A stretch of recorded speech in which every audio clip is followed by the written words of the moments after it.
Okay, 2v2 on Semoskiy Winter. Sloth, Baron Adam versus TW Nabobo and Gorgutzer. Double infantry company going up from this double austere team, and Adam and Sloth Bear playing WS go with riflemen. Both going with riflemen. And we see a quick push for the center island. No squad sent to backcap yet. Interesting. Whereas the Austere are going for the back points. The new Grenadier squad is ready. And we see some Grenadiers coming out quite quickly. And MG42. So that is good. MG42 is always a good pick against US. You're definitely going to need to find a way to keep their infantry in check. Quickly spreading to the munitions up here in the north and the fuel over here in the center. Interesting use of barbed wire there. This fuel is not connected though. They're still going to need to backcap these bottom 2 points to get any benefit from that. So interesting decision there on running straight for the fuel. Probably wanting to get some visibility on his opponent to see exactly what he is going to be bringing up to the field first. And we're going to have an engagement here in the center soon once these riflemen meet these pioneers. More riflemen coming in from the left. And it looks like that MG is set up perfectly to catch these rear echelon troops, and he just retreats those to get those out of there. Meanwhile, riflemen charging, pretty good positioning there. Oh, except for that rifleman was caught out of cover a little bit. They get some good damage on these pioneers. More riflemen moving up to support. Oh, those pioneers are doing pretty good damage though. Got that rifleman squad down to well below half. But the second squad is too much for them to take, and they get chased off. Well played by Adam. Forces are securing our territory. Good use of those two rifle squads, keeping them in supporting range. However, he isn't going to gain much other than that strategic point and the victory point, which is important, but not as important as resources at this stage of the game. Sloth Bear sending some riflemen down south, hoping to do some damage outside of this MG's arc. It does look like it's going to rotate though. Just barely catching those riflemen. He's going to need to get out of that arc. Oh, and he's too late, and he gets suppressed. Looks like he was a little indecisive about where to put those. Probably should have just held back and waited a little while for more squads to come up to support. Meanwhile, Adam's making a push for the Austere fuel, opposed only by a single squad of Grenadiers.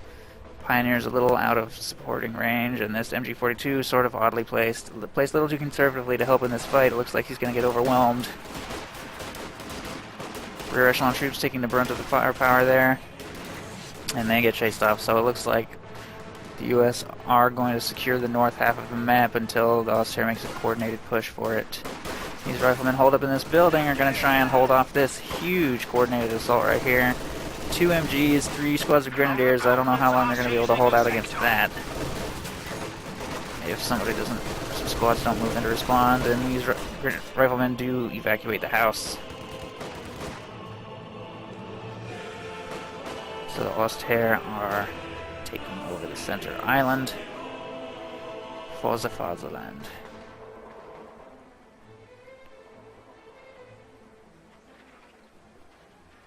Production upgrade accomplished.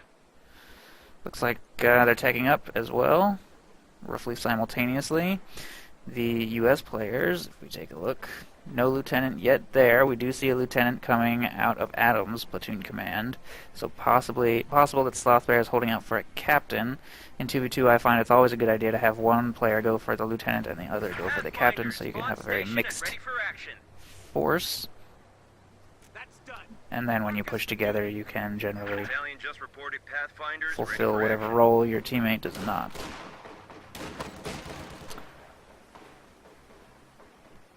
Rear echelon troops harassing the bottom. It looks like these pioneers are leaving, so they won't be able to prevent that.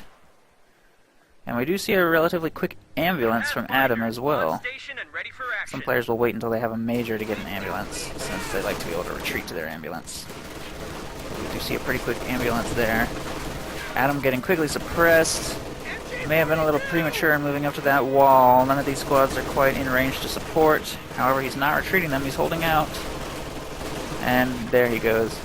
Not sure what he stood to gain from holding out for so long. More riflemen moving up to the north wall. Meanwhile, great harassment going on south. That's really going to help them get map control. Holding those munitions points really is important. Dedicating too much firepower to the center isn't necessarily always that beneficial because there's no resources in the center, just this one victory point. So these Osterr forces may want to spread out a little to get better map control. Although the U.S. looks like it may be losing the top here. Lieutenant's on the field though, and he moves up to support, and he does great damage against those grenadiers, chasing them off. He's moving up to regroup with these, hoping to hold on to this strategic point. It looks like they may not hold the munitions, but they can at least cut them off. Lieutenant's going to try to cross the road, it looks like. No, he's standing in this trench, but that could be a good grenade. Oh, wait, that was a terrible grenade. That would have been a good grenade if it hit.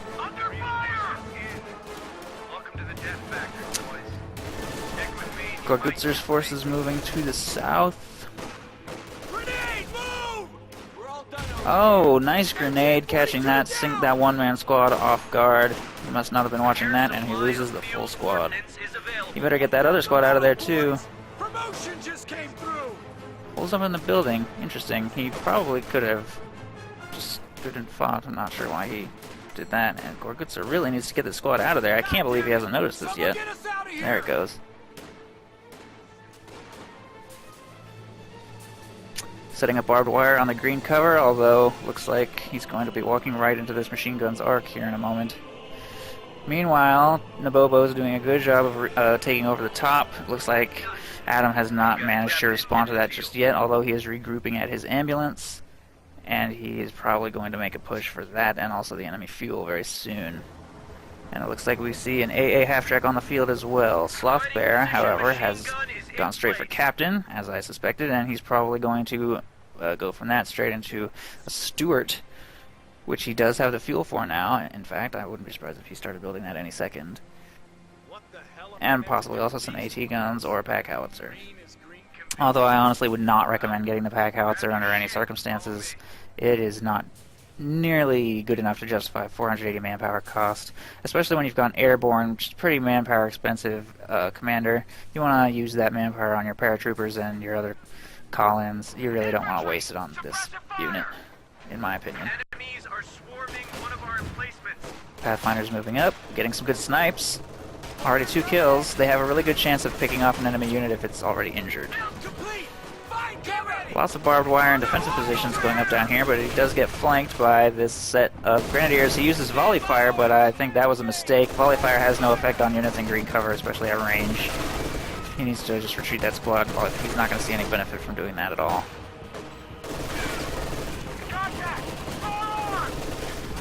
One of our fighting positions is sustaining fire. Adam making a push for the north. A capture point. Managing to scare off several grenadier squads. Not very much veterancy on these grenadiers, so they're not super durable against the onslaught of this lieutenant. No full squads lost though, so that's good. He's got this SD KFZ scout car up to support. It's doing a good job of keeping enemy infantry at range. It's kind of stuck on this ice though. You might want to be careful about driving that around on the ice too much, especially if something like this happens. That car was utterly powerless to maneuver its way off of that ice. You really need to be careful about driving around on ice, especially scout cars. I feel are affected worse than other vehicles because they don't have treads, I think is the idea. So they really struggle to maneuver on ice. They just skid around. Field promotion. You'll be okay if you just drive straight across it though, as long as you don't stop. Just don't stop and go in a straight path and then you'll be alright. But if you stop, then you're going to lose a lot of momentum. It's going to be really difficult to get yourself started again. Infantry of the United States Forces doing a good job taking over the center island. They're going to want to do their best to hold this ground. They also want to make sure not to let this fuel get harassed too much and to hold this northern fuel as well. Fuel control is huge on this map. So they're going to need to keep a better eye on this southern portion of the map. Looks like Purple has a pretty good defense set up right now, though, so it'll be interesting to see how they respond to that. Grenadier Force and a pack moving up towards the center. Pack, no doubt, hoping to catch an anti-air half-track. That half-track being this one. A capture point is being overrun. Good map harassment by Gorgutzer. He's taking the South Strategic Point. Reinforcements in. Welcome to the Death Factory, boys. Stick with me and you might And it looks like the offensive on the center point was not successful. U.S. infantry force and machine gun. Stolen MG-42, in fact, was a little too much for them to take on. Interesting placement of this pack. Meanwhile, this half-track is doing a good job of responding to enemy harassment. Possibly punishing it rather hard.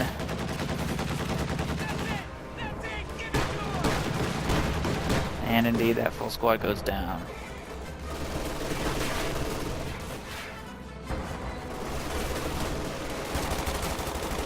What the hell am I missing? 57mm AT gun now deployable. Sloth Bear's captain is able to take out this fuel cache.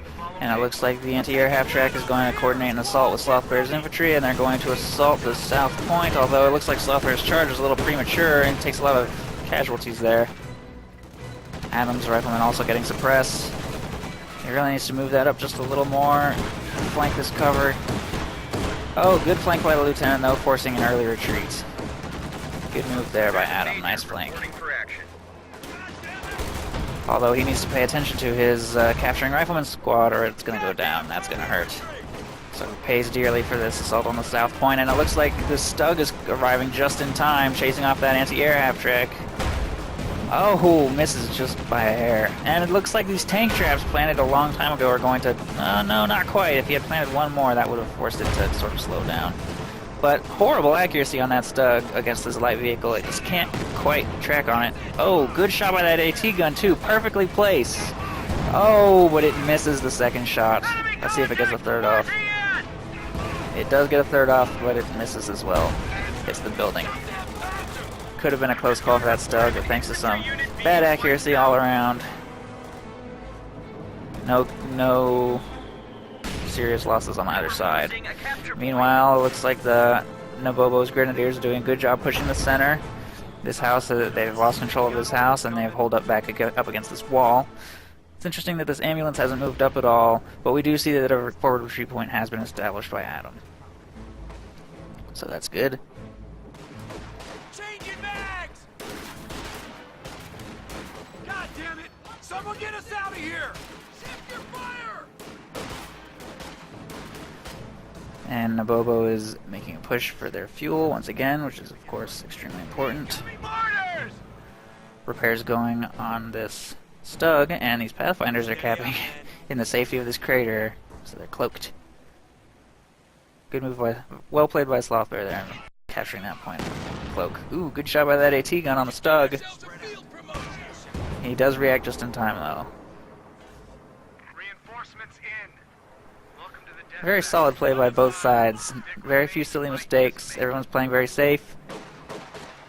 A very close game so far.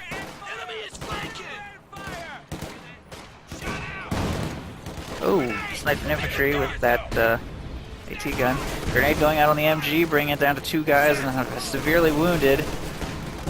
Looks like he's going to be able to brute force it out of there. Especially with it switching windows. Stug coming up, damage the house. Just retreat that HMG. No benefit to leaving it there at this point. There's no way it's going to survive this. But he doesn't get it out, and he just opts to just leave it there. just got wiped out. AT gun just barely can't quite see that Stug, but it is keeping that Stug out of range so that this half-track can do a good job of scaring off the enemy infantry. Half-track taking a position just behind the house, staying safe, not wanting to take any damage from that Stug. Meanwhile, looks like this wall position's getting mortared. We do see a Sherman on the field. It's probably going to come down and try and help take out this Stug. The Stug's taking heavy damage from that AT gun. It's positioned somewhat poorly. Likewise, these machine guns are not doing anything to suppress this infantry. This two-pronged assault here just not quite shut down. Unfortunately, the South MG was suppressed, and that severely reduces its rate of fire and accuracy, so its ability to suppress is somewhat diminished, and this one's going to get taken out as well, forcing him The enemy is overrunning one of our capture points. to die. Did not retreat in time. We just got ourselves a field promotion. Looks like the Sherman's fighting in the center. It's got a damaged engine from what I assume was a Panzerfaust. Although it looks like it may have wiped the entire squad. Pack moving up to respond, but it's a little slow. Doesn't quite manage it. Now we have Jackson down here as well. Half-track getting very aggressive. And now it has a damaged engine Stug right there. Half-track probably needs to get out of there. Oh, abandoned. Good shot by that Stug. Very nice.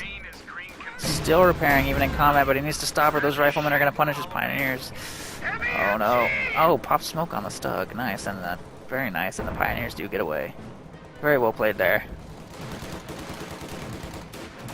by Gorgutzer. Grenade going into the house. Pretty good damage, although grenades I find in general are terrible against houses. The best way to get enemy units out of a house is exactly what he's doing right here. LMGs in green cover, short distance. But a grenade can be helpful if you have spare munitions, and indeed he has 270 munitions to spare. Although his P-47 is an expensive ability, he may want to be saving up for that later in the game. Great push by the U.S. forces on the south points, but it looks like Nabobo has done an excellent job of harassing and holding the top. So, unless the United States forces redirect a little more pressure up there, they're really going to be struggling in the late game if they can't hold control of all 3 victory points. As the U.S. forces, it's very important to hold all 3 victory points, not just 2 out of 3, not just 2/3 of the map or half the map. You need all of the map. Otherwise, you're going to start fighting harder and harder units the longer the game drags on. Soon you're going to be seeing tigers and panthers and all kinds of nasty things that you're not going to be ready for. Oh, and it looks like he's making a bold recovery of the abandoned half-track. Oh, and it gets taken out by a mortar. Oh, no. That rear echelon troop squad dies in a fiery blaze. Their heroic mission ends in fiery failure. Sherman, however, is back in perfect condition. And it looks like there's going to be another series of engagements in the south and the middle. Taking one of our points. Jackson's being used very conservatively. It doesn't currently have much to contribute to the fight, as the Axis have no vehicles fielded currently, all infantry and team weapons. So the Sherman is going to probably be wreaking havoc. And I wouldn't be surprised if we saw a second Sherman. Yep, there it is, second Sherman cooking. The Axis is definitely going to need to field some proper anti-tank solutions, maybe a second pack, or possibly a Panther or a heavy tank of that nature. Artillery going down. Let's see if he responds in time. Looks like he's going to get out of there. He should be fine unless there's an errant strike over here. Very well played by Nabobo there. He definitely responded to that just in time. He needs to be paying attention to his other squads, though. And it looks like he's going to notice, but is it in time? Maybe. Nope, that heavy snow is just too much for that Grenadier. He just couldn't get out of there. These LMGs are really, really excellent at long range, medium to long range. It really gives riflemen that edge they need to fight in the late game stages against elite infantry. Especially when they get bullied at long ranges for the majority of the rest of the game. He needs to be careful in this S-mine field. Oh, he's walking around an awful lot. Gun batteries report barrage strikes now available in your sector. Should be okay if he just holds still. That one rifleman just keeps diving onto the minefield.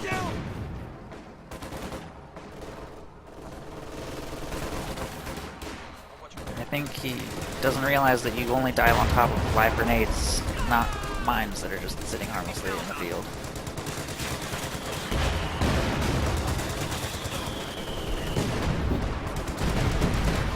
Oh, brutal artillery strike there. Definitely should have retreated that MG, but good micro on the pack at least. Get the pack out of harm's way. Oh man, those guys got cut down instantly by those LMGs. Really great use of infantry company by Adam. He's really doing a good job positioning his riflemen to take out full squads. But it doesn't change the fact that there is a serious force set up here on the bottom. Oh, and I think he might be charging that a little prematurely. I don't think he realizes his opponent has a Stug and a Panzer IV waiting for him. Although he certainly realizes now, and he's getting out of there as quickly as he can. Oh, but the Jackson is getting chased off at the most inopportune possible time by one squad of Grenadiers, no less. And it's blocking the pathing of these Shermans that badly need to escape. Oh, destroyed engine. That was... Oh, and then he gets out of the Jackson? What on earth is he doing? Man, Sloth Bear definitely messed that up a little bit. Oh, terrible targeting priority by the Jackson there. I think it's auto-targeting those infantry, which is just stupid. Finally manages to turn it to face this P4. Good shot there. He needs to get the AT gun into the fight as well, though. Good shot by the AT gun. There we go. So that was a pretty brutal exchange. One Sherman and one Jackson traded for one P4 and one Stug. I'd say the American came out slightly on top, considering he still has another Sherman to spare. Driving it straight towards the south point, trying to inflict as much damage down here as he can while he assumes that his enemy is still not ready. Oh, good shot on the pack there with the high explosive rounds. Very nice use of the different round types. He used armor piercing in that fight against the tank. He switched back to high explosive for this fight against these infantry, but it looks like he's driving in an extremely vulnerable pattern straight between these two packs. He probably should have circled this pack rather than driving with his rear this way. I assume he was trying to get back to his supporting infantry, but I think he didn't take this pack into account. Grenades going out, trying to inflict a little damage, trying to return the favor. Gets a full squad, but he is forced to retreat by his powerful light machine gun squads. This one's now Vet 3, this one's Vet 2. Couldn't quite stand up to that firepower. Sloth Bear moving in with some riflemen, throws a grenade out on this pack. Trying to clear its veterancy out, but it's a little too durable. Just gotta get that right squad out of there. U.S. forces have done a good job securing back the top half of the map with some harassment, so that's good, but the fighting down in the south half of the map is definitely going in the Axis' favor now. Both sides losing all of their tanks, but the Allied tanks, I think, have been slightly more costly. Allied losses have been slightly larger, I think. Crowds are sniffing around our asses. Tactical Some point riflemen. being captured. Grenadiers harassing the top Sherman ready. and harassing the bottom. We see yet another Stug on the field. And yet another Jackson from Sloth Bear, and yet another Sherman from Adam. It's interesting that Sloth Bear has... Oh, he has brought in one squad of paratroopers. I think these just came in. I hadn't seen any prior. And he's upgrading them with Thompsons. AT gun ready. Looks like some artillery has chased off whatever was in the middle. Uh-oh, and it looks like we now see a Tiger has finally hit the field. That's the 23-minute mark, so if you find the game going longer than 20 minutes, then you know you're in the danger zone. Especially if your opponent has held at least one fuel point for the majority of the game. This Tiger's definitely going to be a wrecking ball. I don't see very much here in the middle that can stand up against it. Oh, that lieutenant is tightly grouped. I'm surprised that that squad survived that shot. I think being triple vet maybe gives him a little bit of health boost or something. Our supply line's cut. Germans are making a push. I actually would not recommend trying to crush infantry with the Tiger. It does have quite good acceleration right now, but when you try and crush, you're often going to lose sight or tracking on the infantry unit because of the angular velocity when you try and crush, and so you'll actually not be firing as rapidly as you could be if you would just shoot at them. And you're really more likely to get a full squad killed if you just fire at them than you are by trying to crush. I think if you want to crush infantry, the best tanks in the game to do that are the T-34 and the Sherman. They have a good mix of maneuverability and size. Crowds are sniffing around our asses. Tactical point being captured. Get that in there! There's a cracking over our heads, goddammit! Grenade! Shut out! Oh, that AT gun barely survives. If he wants to preserve that Vet 3 AT gun, he should really move it back to this ambulance, reinforce, and heal up. And it looks like that's exactly what he's going to do, so good move there. Crowds are taking one of our points. This AT gun's done a great job of keeping enemy vehicles at bay, keeping them under control. Oh, Gorgutzer, get that squad out of there. And it barely survives. These Pathfinders have been on hold fire pretty much the entire game, which I find a little strange. I appreciate that he's taking advantage of the cloak, but you could definitely make use of their firepower there. They do a respectable amount of damage. Well, they don't do much damage, but their ability to one-shot people who are already injured is important. And they'll obviously never snipe anybody if they're holding fire. Rifle grenade going out on the Tiger. Giving that Tiger a damaged engine. It'll be interesting to see if they capitalize on that at all. You can also attack. Looks like he's attacking ground, so good move there. When you attack ground, it will go through plants. I think. Looks like he's not having any luck with that though. Overrunning one of our capture points. There it goes. Yeah, so you can attack ground, and it will indeed go through hedgerows with a bit of luck. Take advantage of that to do some pretty good damage to enemy tanks if you know where they're positioned. And a second Tiger, a Tiger Ace this time. Slightly different skin though. Wow, if they were having trouble dealing with this, then they're really going to have trouble dealing with that. Oh, that Sherman is horribly faced. He's got his rear armor faced towards the Tiger Ace. That's a dead Sherman for sure. Jackson coming down to respond. Maneuverable as it could be though. Tiger pops smoke, but it's kind of on the wrong side of it. Deal with Jackson, but the Jackson's got a damaged engine, and it looks like it's just gonna try and get out of there. Oh, good shot though at max range there. And this Tiger's almost at full health, and this one looks like it's going to escape as well, leaving the United States in a very precarious position. They're not going to be able to deal with these heavy tanks. Nice use of these riflemen though. Can be daunting and difficult to keep your riflemen relevant in the late game, but that was a great taking of that mortar team. We now see an Ostwind on the field as well. Enemy tank is cutting us off! Armor ready.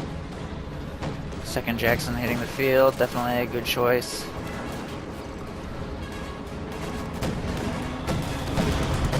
Where the game starts getting really challenging when you have to micro your infantry and your tanks simultaneously.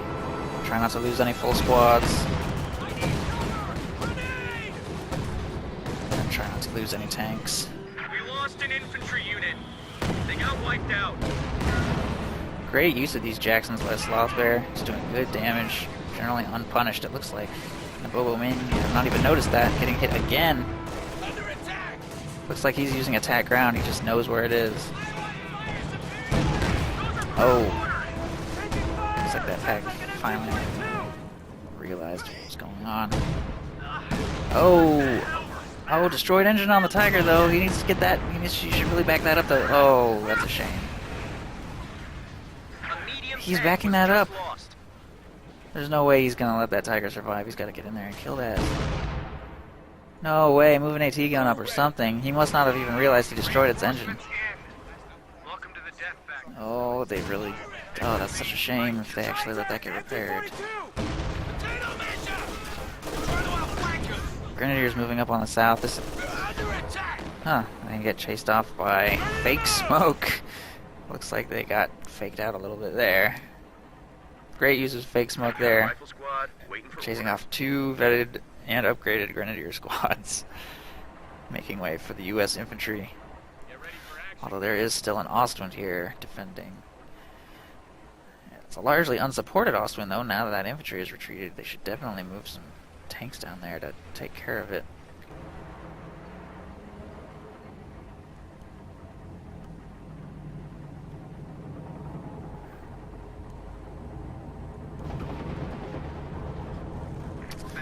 Tiger getting repaired slowly but surely. And the Tiger Ace is already back up to full health. Troops on the front line. Taking those riflemen out. Chasing off those paratroopers. Air supply of field ordnance is available. Jackson moving down to respond as well as an AT gun, but that Tiger Ace is just incredibly powerful. 2 shots right on the frontal armor do nothing. And that's an armor-piercing round doing pathetic damage. Jackson destroyed AT gun decrew. Unbelievable. This thing is just ridiculous.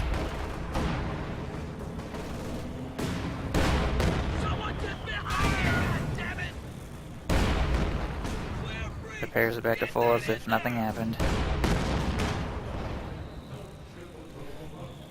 Has incredible range, incredible rate of fire.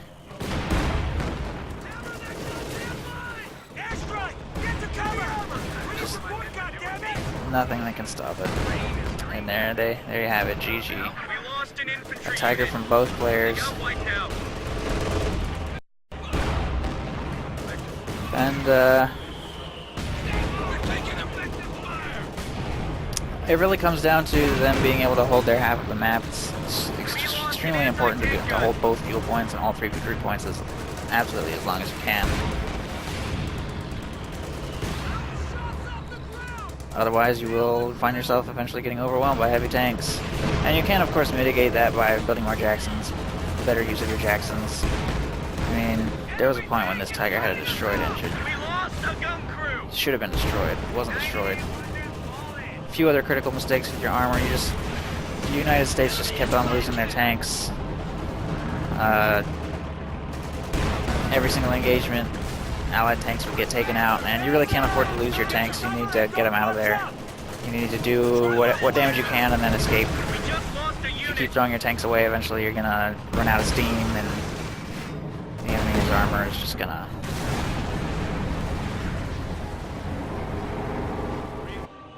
crush you. So, glorious victory for Germany. Great use of heavy tanks, great defense, great pushes on the bottom and in the center.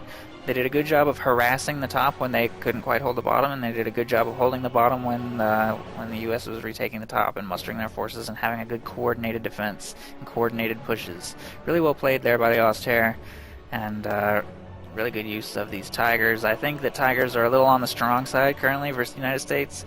Really hard to deal with them. I mean, when you've got an AT gun and a Jackson shooting right at it. I know it's a frontal armor. I realize it's at max range, but still, that damage is just... it's not enough. It's just really extraordinarily durable.